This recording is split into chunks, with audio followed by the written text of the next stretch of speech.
એ કપાસ અને મગફળીમાં બાપા કેવી પરિસ્થિતિ હતી ખેડૂતોની? કેવા ભાવતાલ મળે છે કે કેમ છે? નથી મળતા, ડીમ છે બહુ બધી. બરોબર. કેવી રીતે મૂળગામાં એમ છે ને કપાસમાં એમ છે? મૂળગામાં કેટલામાં પોહાય કપા આપણને? તો કપાસ તો સમજી લ્યો 2000 ની આસપાસ હોય તો જ મેળ પડે. શું કે મોંઘવારી કેવડી, ખાતર બિયારણ દવાઓ મજૂરી, એટલે એ બધું અગવડતા તો ખેડૂત થાય છે, પણ શું થાય બીજું કયો?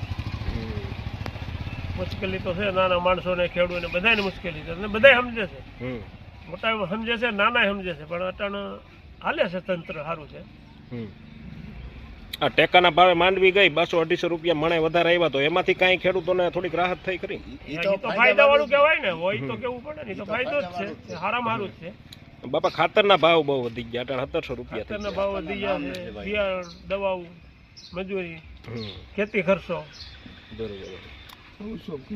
હા, એટલે એ અમથું નો જ વધે, 1400 મન 1000 મન શું વધે? કપાની હવે અટાણે બિચારાને 2000 ની આસપાસ હોવા જોઈએ. જરૂર ઘણી છે, બરોબર.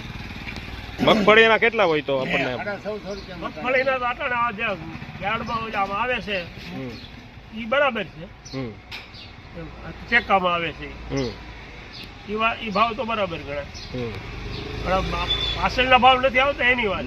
બરોબર. ઓલો ત્રાસ રોજબુનનો કેવો છે બાપા? રોજ આવે છે, મૂંઝડાય આવે છે, બધું આવે, એ તો છે જ ને. એનું